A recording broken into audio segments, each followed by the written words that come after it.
भाग 23। सबसे पहले विजया के मन में आया कि जैसे भी बने कल सवेरे कलकत्ता भागकर इस बहेलिए से अपनी रक्षा करनी होगी। लेकिन उत्तेजना का पहला धक्का जब निकल गया तब उसने देखा कि इससे केवल जाल का फंदा ही और न कस जाएगा, बल्कि साथ ही साथ बदनामी का धुआं भी उड़ेगा, जो यहाँ के वातावरण को गंदा किए बिना नहीं रहेगा। तब कलकत्ता के समाज में भी वह किस तरह मुंह दिखाएगी और यहाँ भी घर से बाहर नहीं निकल सकेगी। यह निश्चित रूप से जानती थी कि रासबिहारी ने उसे छोड़ने के लिए नहीं, बल्कि हथियाने के लिए ही इस बदनामी की रचना की है। जब तक वह पूरी तरह निराश न हो जाएंगे, तब तक इस झूठ को बाहर नहीं फैलाएंगे। तो भी 2 दिन के बाद जब कचहरी के गुमाश्ता ने हिसाब पर दस्तखत कराने के लिए मिलने की प्रार्थना की, तब उसने अस्वस्थ होने का बहाना करके बही खाते ऊपर मंगा लिए। आज अपने एक कर्मचारी के सामने जाने में भी उसे लाज लगने लगी। कहीं किसी छिद्र से यह बात उन लोगों के कानों में न पड़ गई हो और उनकी आंखों में अनादर और उपहास की छाया न आ गई हो। जिस तरह वह एक बात से डर रही थी, उसी तरह जी जान से यह कामना भी कर रही थी कि अपने पिता के पत्र लेकर नरेंद्र स्वयं ही आए। लेकिन 5-6 दिन बाद पोस्टमैन के हाथ से पत्र मिले। नरेंद्र स्वयं नहीं आया। क्यों नहीं आया, यह अनुमान लगाने में उसे पल भर को भी देर नहीं लगी। उसे यही आशंका थी कि रासबिहारी किसी छल से यह बात नरेंद्र के कानों तक पहुंचा देंगे और उसके लिए इस मकान का रास्ता बंद कर देंगे। चिट्ठी हाथ में लेकर विजया सोचने लगी कि इतनी आसानी से अगर इस ओर का रास्ता उसके लिए बंद हो जाए और इस तरह अनायास ही वह इस झूठे कलंक को टोकरा उसके सिर पर रखकर भय के कारण दूर हट जाए, तो फिर इस बदनामी का बोझ भले ही वह कितना ही असत्य हो, लाद कर मैं किस सहारे से चल सकूंगी। तब तो यह झूठ बोझ ही मुझे परम सत्य की तरह पलक झपकते मिट्टी में मिला देगा। विचारों में डूबी वह न जाने क्या क्या सोचती रही। आंखें पोंछकर कुछ देर बाद वह उठ खड़ी हुई और अपने दिवंगत पिता के हस्तलिखित दोनों पत्रों को माथे से लगाकर फूट फूट कर रोने लगी। उसके दोनों चिट्ठियों को पढ़ना चाहा, लेकिन उसकी आंखें बार बार आंसुओं से धुंधली हो गई। काफ़ी कोशिशें करके उसने पत्र पढ़े और यह सत्य उसके सामने स्फटिक के समान स्वच्छ हो गया कि उस समय उन्होंने केवल उसी के लिए नरेंद्र को मनुष्य बना देना चाहा था, और यह भी समझने के लिए शेष नहीं रहा कि यह बात और चाहे जिसे मालूम न हो, रासबिहारी से छिपी नहीं थी। और भी 5-6 दिन बीत गए। एक दिन सुबह विजया ने नींद खुलने पर देखा मकान में राज मजदूर लगे हुए हैं और सारे मकान को चूने से पोतने की तैयारियां हो रही है। कारण सोचते ही सारा शरीर शिथिल पड़ गया। उसे याद आया कि पूर्णिमा के आने में अब केवल 7 दिन शेष है।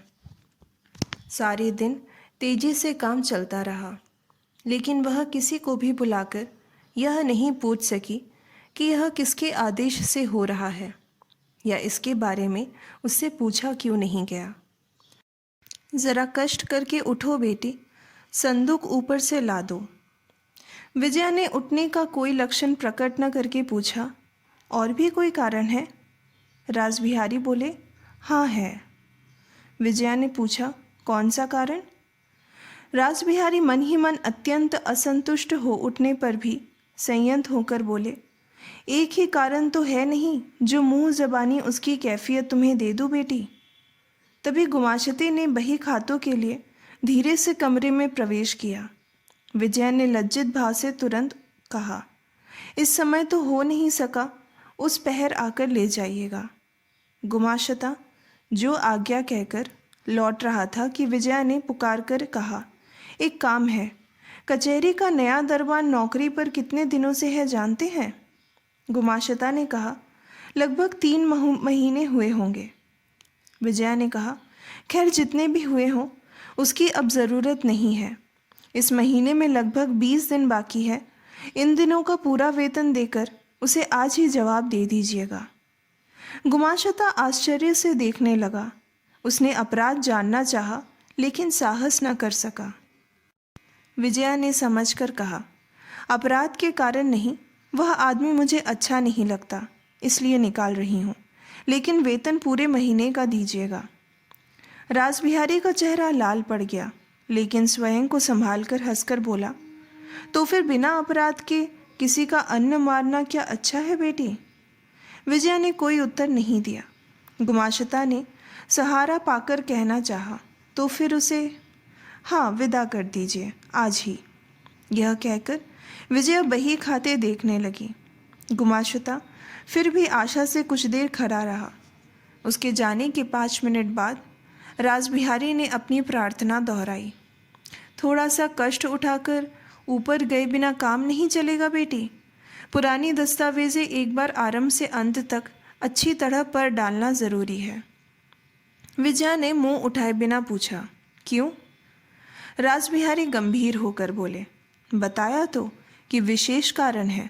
बार बार एक ही बात कहने के लिए मेरे पास समय नहीं है। विजया ने बही खाते पर नज़रें गराए हुए धीरे धीरे कहा, सो आप ठीक कहते हैं, लेकिन ठीक कारण तो आपने एक भी बताया नहीं। बताए बिना तुम उठोगे नहीं?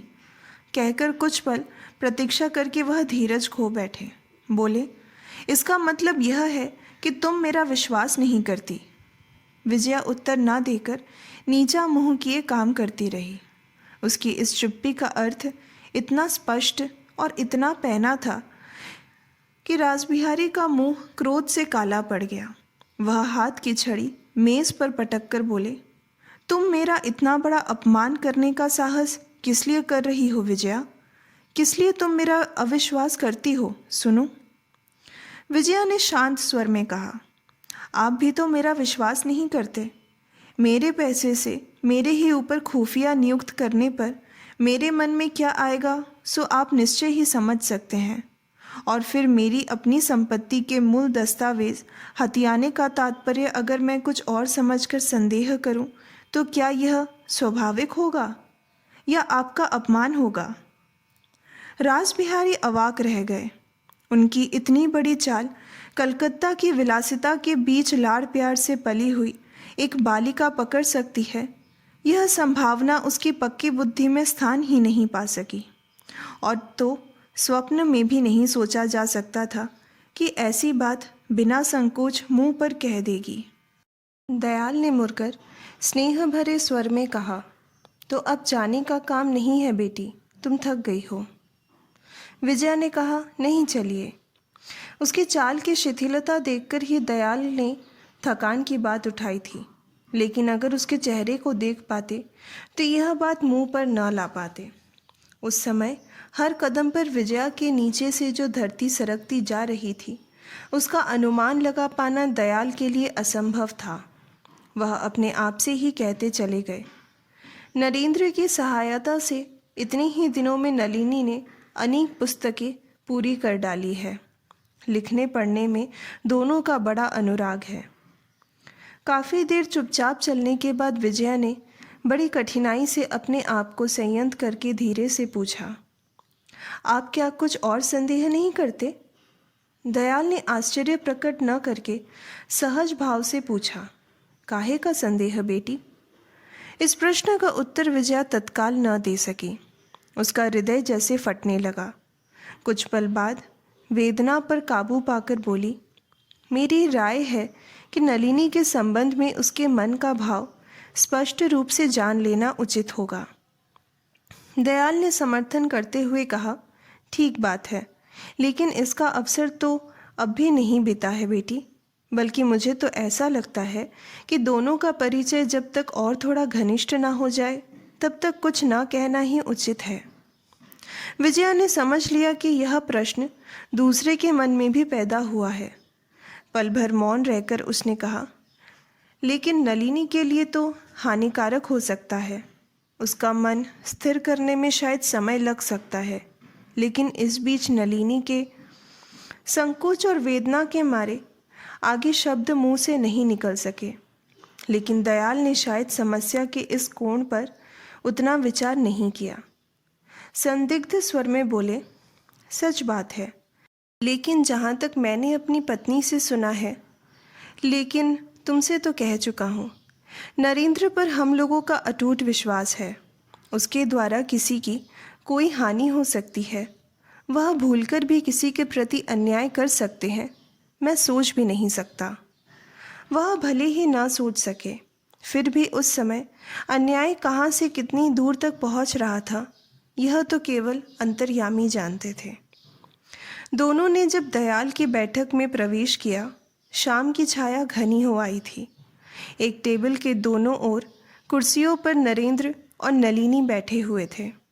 सामने खुली पुस्तक के बारे में ही शायद अक्षर अस्पष्ट हो जाने के कारण पढ़ना छोड़कर दोनों ने धीरे धीरे आलोचना आरंभ कर दी थी।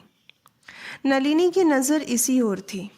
उसने उल्लासित होकर स्वागत किया, लेकिन विजया का चेहरा वेदना से सफ़ेद पड़ गया था। संध्या के धूमिल उजाले में वह यह न देख सकी। नरेंद्र तुरंत कुर्सी छोड़कर उठ बैठा और नमस्कार करके पूछा, अच्छी हैं? विजया ने न तो नमस्कार का उत्तर दिया, न प्रश्न का, जैसे वह देख ही न सकी हो। उनकी ओर पीठ करके नलिनी से बोली, क्यों, आप तो फिर एक दिन भी नहीं आई? नरेंद्र ने सामने आकर मुस्कुराते हुए कहा, और शायद मुझे पहचान भी नहीं सकी। विजया ने शांत उपेक्षा से उत्तर दिया, पहचान सकने से ही क्या पहचान करना आवश्यक हो जाता है? फिर नलिनी से बोली, चलिए आपकी मामी से मिलाऊं। कहकर केवल पल भर एक और नज़र डालकर उसे एक तरह से खींचती हुई ऊपर चली गई। नलिनी ने कुछ सीढ़ियां चढ़ आने पर पुकार कर कहा, नरेंद्र बाबू, चाय पिए बिना कहीं भाग न जाइएगा। नरेंद्र इसका उत्तर ना दे सका। आश्चर्य और अपमान से काट होकर खड़ा रहा।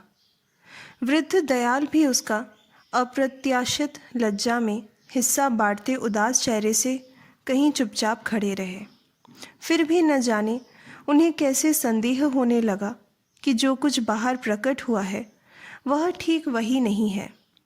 इसलिए अपमान के पर्दे के पीछे जहाँ नज़र नहीं पहुँच रही, वह चाहे जो भी हो उपेक्षा और अनादर नहीं है। कुछ देर बाद चाय के लिए पुकार हुई, लेकिन नरेंद्र दयाल का अनुरोध टालकर नीचे ही रह गया। लेकिन दयाल जब उसे अकेला छोड़कर ऊपर नहीं गए तो उसने हंसते हुए कहा, मैं घर का आदमी हूँ, मेरी बात मत सोचिए दयाल बाबू। आपको अपने सम्मानित अतिथि का सम्मान करना आवश्यक है। आप जल्दी जाइए। दयाल ने दुखी और लज्जा भरे अंदाज में ऊपर जाने की चेष्टा करते हुए पूछा, तो फिर क्या तुम कुछ देर बैठोगे? नौकर दीपक रख गया था। नरेंद्र ने खुली पुस्तक को पास खींचकर कहा, जी हाँ, ज़रूर बैठूंगा। लगभग आधे घंटे बाद तीनों नीचे उतर आए। नरेंद्र पुस्तक रखकर खड़ा हो गया। आज उसके चले जाने पर शायद वे लोग आराम अनुभव करते, क्योंकि उसके इस प्रकार अकेले प्रतीक्षा करते रहने के कारण सभी को जैसे लज्जा और संकोच का कोड़ा मार दिया। नलिनी ने लजीले मीठे स्वर में कहा, आपकी चाय नीचे लाने के लिए कह दिया है, अभी आई जाती है नरेंद्र बाबू। लेकिन विजया उससे कुछ बोले बिना, यहाँ तक कि उस पर नज़र डाले बिना ही धीरे धीरे बाहर निकल गई। कन्हैया सिंह दरवाजे के पास ही बैठा था, लाठी लेकर खड़ा हुआ। विजया ने बाहर आके देखा, आकाश में चंद्रमा ठीक सामने निकल आया है। उसे ऐसा लगने लगा जैसे उसे पैरों को नीचे की धूप से लेकर पास दूर तक का कुछ भी दिखाई नहीं दे रहा है। आकाश, मैदान, गांव के पीछे की वन रेखा, नदी, जल, सभी खामोश चांदनी में उदास और मौन खड़े हैं। किसी के साथ किसी का संबंध नहीं है, परिचय नहीं है। कोई नींद में ही स्वतंत्र विश्व को तोड़कर इन्हें जहाँ तहाँ फेंक गया है, और अब नींद टूटने पर वे एक दूसरे के अपरिचित चेहरे की ओर अवाक होकर ताक रहे हैं। चलते चलते उसकी आंखों से अविरल अश्रु प्रभावित हो उठे। उन्हें बार बार पोंछते हुए मन ही मन कह उठी, नहीं, अब और नहीं सह सकती, अब और बर्दाश्त नहीं कर सकती। घर आते ही समाचार मिला कि रासबिहारी ने जाने किस लिए शाम से ही बाहर की बैठक में बैठे प्रतीक्षा कर रहे हैं। सुनते ही मन करवाहट से भर गया। कुछ ना कहकर ऊपर कमरे में चली गई, लेकिन वह जानती थी कि भले ही कितनी ही देर हो जाए, इस व्यक्ति का धीरज समाप्त नहीं होगा। जब वह प्रतीक्षा कर रहे हैं तो भले ही कितनी ही रात हो जाए, मिले बिना नहीं टलेंगे। थोड़ी देर बाद परेश ने दरवाजे पर खड़े होकर बताया, बड़े बाबू आ रहे हैं। फिर उनकी चट्टियों और छड़ी की आवाज़ सुनाई दी। विजया ने कहा, आइए। कमरे में आकर कुर्सी पर बैठकर रासबिहारी बोले, मैं इसी से इन लोगों से कह रहा था कि इतने नौकर चाकरों में से किसी को भी नहीं सूझा कि लालटेन लेकर जाए। दयाल को भी सोचना चाहिए था कि मैदान में केवल चांदनी के उजाले पर निर्भर न रहकर लालटेन भेज देनी चाहिए। इसलिए सोचता हूँ, भगवान इस संसार में तुमने अपने पराये में कितना भेद रखा है। विजया चुप बैठी रही।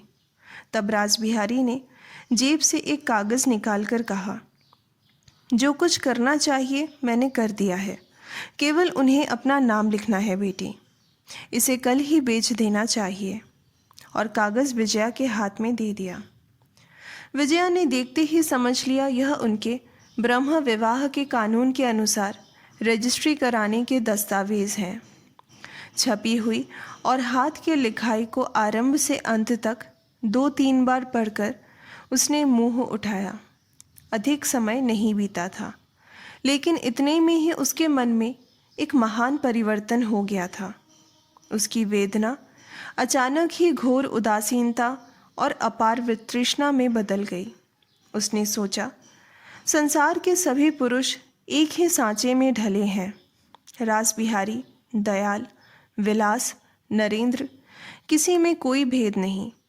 बुद्धि और आयु के कारण जो कुछ बाहर दिखाई देता है, केवल वही भेद है। अन्यथा अपने सुख और सुविधा के लिए नीचता, कृतघ्नता, विष्ठुरता में नारी के लिए सभी समान है। आज दयाल का आचरण ही उसे सबसे अधिक खटका था। न जाने क्यों उसे निश्चित विश्वास हो गया कि वह उसकी कामना को जानते थे। इनके लिए उसने क्या क्या नहीं किया। समस्त प्राणों से श्रद्धा की है, चाहा है, अपना समझा है, लेकिन अपनी भांजी के कल्याण के कारण सब कुछ जान सुनकर भी उन्होंने इस विश्वास की कोई मर्यादा नहीं रखी। रासबिहारी उसके गंभीर चेहरे को देखकर आशंकित हो उठे। उन्होंने कहा, तो फिर बेटी इस कमरे में कलम दवात है या नीचे से लाने को कह दूं? विजया ने चौंक कर देखा। अतीत की घिनौनी यादें उस पर उसके विचारों की डोरी ने धीरे धीरे एक सूक्ष्म जाल बुनना आरंभ किया ही था कि स्वार्थ से अंधे इस बूढ़े की इस निष्ठुर व्यग्रता ने छुरी की तरह उसे पल भर में छिन्न भिन्न कर डाला। विजया मरने के लिए तैयार व्यक्ति की तरह निर्दय हो उठी। बोली, काका जी, क्या आपकी यही राय है कि पाप भले ही कितना ही बड़ा क्यों ना हो, धन के नीचे दब जाता है? रासबिहारी ने ठीक ढंग से प्रश्न का अभिप्राय न समझकर सिटपिटाकर कहा, क्यों बेटी, क्यों? विजया अडिंग और दृढ़ स्वर में बोली, नहीं तो मेरे इतने बड़े पाप की उपेक्षा करके आपे मुझे क्यों ग्रहण करना चाहते हैं? रासबिहारी लज्जा से व्याकुल हो उठे। हदबुद्धि होकर बोले, झूठी बात है, बड़े से बड़ा दुश्मन भी तुम पर उंगली नहीं उठा सकता बेटी। विजया ने कहा, दुश्मन शायद ना उठा सके, लेकिन मैं पूछती हूँ, क्या विलास बाबू मुझे श्रद्धा की दृष्टि से देखेंगे? रासबिहारी ने कहा, श्रद्धा से नहीं देख सकेगा? तुम्हें विलास? अच्छा, कहकर वह ऊंची आवाज़ में पुकारने लगे, विलास, विलास। विलास कहीं पास ही प्रतीक्षा कर रहा था। अंदर आ गया। रासबिहारी ने कहा, सुनो विलास, हमारी विजया बेटी कह रही है कि क्या तुम इन्हें श्रद्धा की दृष्टि से देख सकोगे? सुनो ज़रा। लेकिन विलास एकदम कोई उत्तर ना दे सका।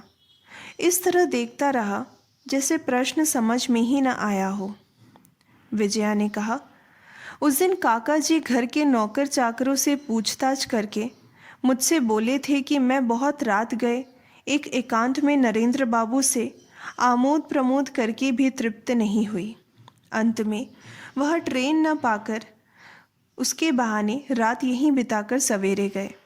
ऐसी स्थिति में शेष शब्द रासबिहारी की ऊंची आवाज़ के नीचे दब गए। वह बार बार कहने लगे, कभी नहीं, यह असंभव है, ये एकदम असंभव है, एकदम झूठ है। विलास का मुंह काला पड़ गया। उसने कहा, नहीं, मैंने ऐसा नहीं सुना। रासबिहारी फिर चिल्लाने लगे, तुम कैसे सुनोगे विलास? यह भयानक झूठ है, यह दारुण। इसलिए मैं साले दरगान को तुम देखो तो, और उस छोकरे परेश को कैसे दंड देता हूँ मैं। विलास ने कहा, सारी धरती के लोग अगर इस बात की गवाही देते तो भी मैं विश्वास न करता। विजया ने दृढ़ता से पूछा, न करते? क्यों? मेरी संपत्ति के कारण? रासबिहारी ने इस बात का सूत्र पकड़कर फिर बकना आरंभ कर दिया, लेकिन लड़के के मुंह की ओर देखकर वह एकदम चुप हो गए। विलास की दोनों आंखें चमक उठी, लेकिन आवाज़ में उत्तेजना या नम्रता दिखाई नहीं दी। शांत संयत स्वर में उत्तर दिया, नहीं, तुम्हारी संपत्ति का मुझे ज़रा भी लोभ नहीं है। कमरे में गहरा सन्नाटा छा गया। कुछ देर बाद उसे सन्नाटे को भंग करते हुए विलास ने कहा, विजया, बापूजी कुछ भी करें, कुछ भी बोले, हम लोग उन्हें समझ सके या ना समझ सके, लेकिन यह बात हमें नहीं भूलनी चाहिए कि जिन्होंने ब्रह्म पद में आत्मसमर्पण किया है वह कभी अन्याय नहीं कर सकते। तुम्हारे सिवा तुम्हारी संपत्ति का हम लोगों को रत्ती भर भी लोभ नहीं है। विजया ने विलास के चेहरे पर नजरें गड़ाकर पूछा, सच बोलते हो? विलास ने आगे बढ़कर विजया का दायां हाथ अपने हाथ में लेकर कहा, हमारे अंदर यदि कोई सत्य है तो आज मैं तुमसे सत्य ही कह रहा हूँ। विजया ने पल भर बाद धीरे से हाथ छुड़ा लिया और मेज़ पर से कलम उठा ली। फिर दूसरे ही क्षण बड़े बड़े अक्षरों में दस्तखत करके कागज़ रासबिहारी की ओर बढ़ा दिया। यह लीजिए। रासबिहारी ने दस्तावेज़ मोड़कर जेब में रखा और वनमाली के शोक में ढेर सारे आंसू बहाकर निराकार परब्रह्मा की असीम करुणा का गुणगान करके कहा, रात हो रही है, और वह चले गए। पिता के चले जाने पर विलास ने गंभीर स्वर में कहा, मैं जानता हूँ तुम मुझे प्रेम नहीं करती, लेकिन अगर साधारण व्यक्ति की तरह मैं भी इस प्रेम को ही ऊंचा स्थान देता तो आज मुक्त कंठ से कहता, विजया, तुमने जिसे प्रेम किया है उसी को धारण करो। मुझ में शक्ति, यह उदारता और त्याग है। पिताजी से मैंने अब तक झूठी शिक्षा नहीं पाई है। पल भर चुप रहकर वह फिर कहने लगा, लेकिन यह सकाम रूप तृष्णा जिसे प्रेम समझकर मनुष्य भूल किया करता है, क्या ब्रह्म कुमार कुमारी के विवाह का चरम लक्ष्य है? नहीं, यह किसी भी प्रकार नहीं हो सकता। उसका उद्देश्य विराट है। वह है सत्य, मुक्ति, परब्रह्मा के चरणों में दो आत्माओं का आत्मसमर्पण। एक न एक दिन तुम इस सत्य को समझ जाओगी। यह नरेंद्र बाबू जब नहीं आया था उस समय की बातें याद करो विजया। कोई बात कहने के लिए विजया ने मुंह उठाया, लेकिन होठ काँप कर रह गए। फिर नमस्कार करके तेजी से दरवाजे से भाग गई।